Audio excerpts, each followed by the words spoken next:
We're featuring the Grand Salon. We've done numerous videos about the Grand Salon, but it keeps changing, one would say for the better. I think we're almost there. We still have a few more touches to do in this room, but it's 80% done. So we've got 3 separate seating vignettes so that if one has a party, I hate going to parties where you're all together and you're talking to people you don't know. The great thing about this room, we have lots of seating vignettes. So if you happen to bump into someone that you haven't seen in a couple years, or if you want to hear some juicy gossip, you can pull over in 2 chairs and no one will bother you, and you can get the latest gossip about what's going on in the area. This room is approximately 1,800 square feet, which is quite large for a grand salon. And this home has a great deal of British influence and a great deal of French, but I felt that it was appropriate to call this the Grand Salon, because it's just absolutely wonderful. Now we'll proceed to the music room, and this room has 2 names. Obviously, it's the music room because there's musical instrument in here, the piano. It is a Kittinger piano, which is American, which is really great.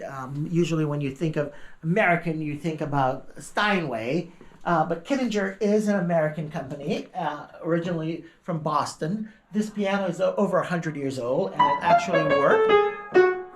If I can ever try to play it. We have a Victrola, and this Victrola was given to us by my good friend Tiffany Miller from Southern California, who owned Mrs. B's Antique and Collectible in the city of Tustin, California.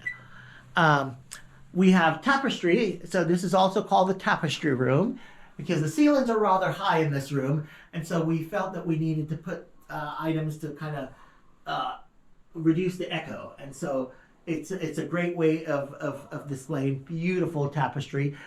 This is a Belgian tapestry, which is absolutely gorgeous. It's over 100 years old, and it's still in great shape, and it goes perfect in this room. Again, another Belgian tapestry over here. On the other side of the piano, it is not a Belgian tapestry. It's actually a replica, but it's Moses, the River Nile, and here you see baby Moses and the princess who found him floating in the basket down the River Nile. So we felt that this was quite appropriate to have here in this building, knowing that it's a former house of worship. These are all the cups for tea, so whenever anyone visits us, we usually have tea either in this room or the Windsor room, which we'll visit shortly.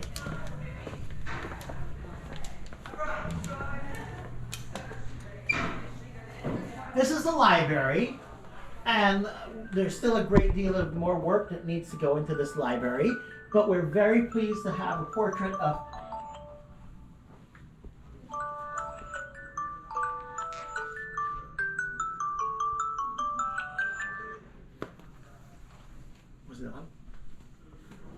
Frederick Douglass. Was it sound? Yes. We're very pleased to have a portrait of Frederick Douglass here in this room, and books from throughout the world. If you want to know about anything or anywhere, this is the place to come and have a cup of tea and enjoy wonderful books. Here is our bust, and you'll see the bronze one going up the staircase. But these were done by my good friend Marion Baker from Newport Beach, and Marion is well known, and she does great sculpture throughout the world, and we were very fortunate that we posed for her and she produced these wonderful pieces.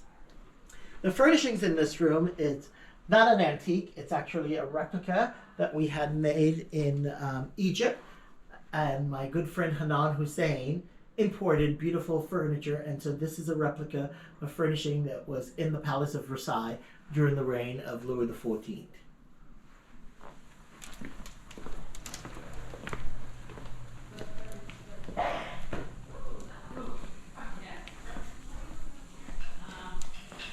The next room we're going to enter is the Windsor room, and obviously this room is named the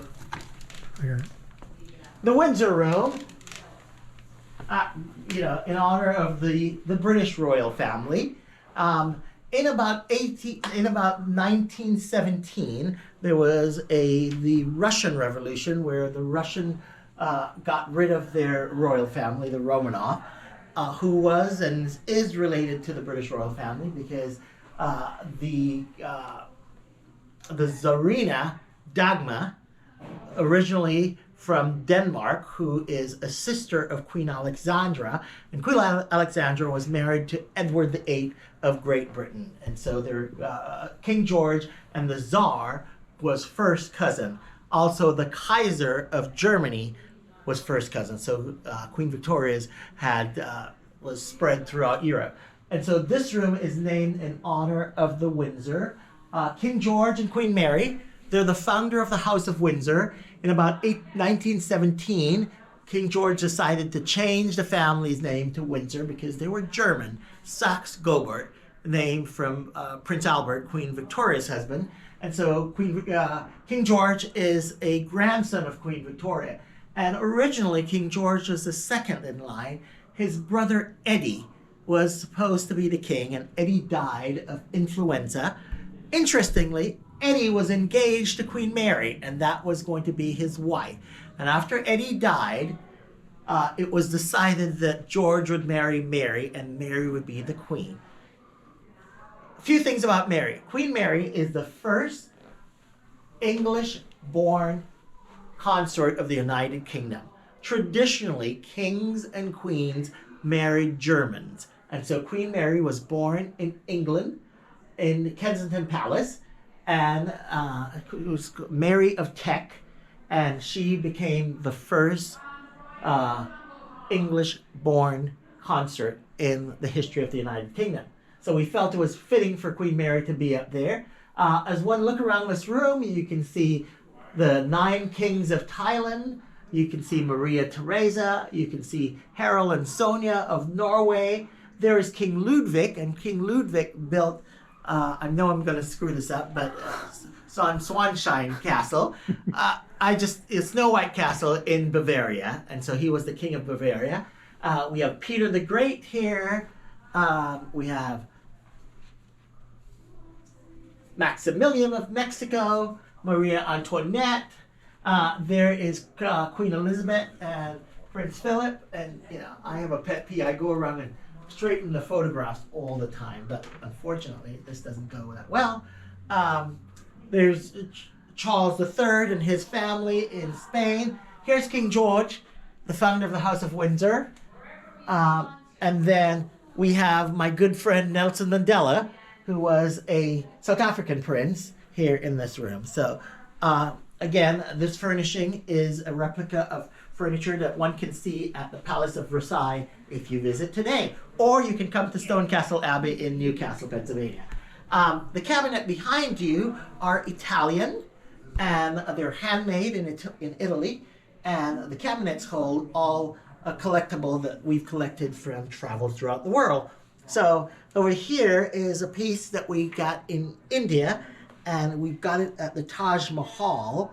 And I know I'm jumping all around, but a little history about the Taj Mahal. It's actually a mausoleum that was built.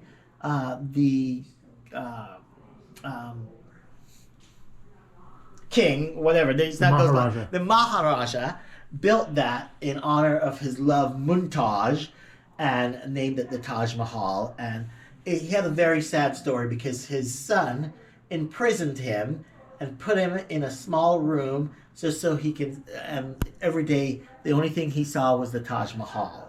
So it was kind of sad, but it brought him great pleasure by seeing that.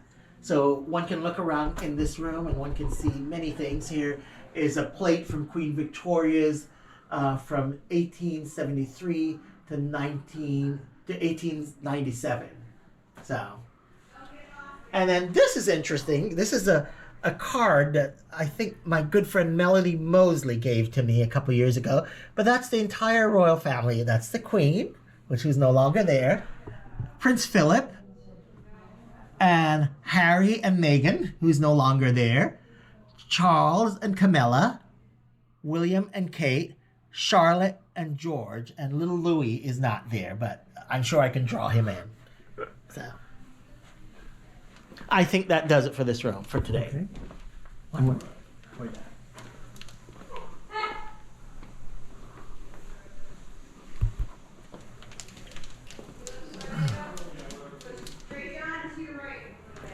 I'm filming. Do you want to separate this one from the others? Yeah.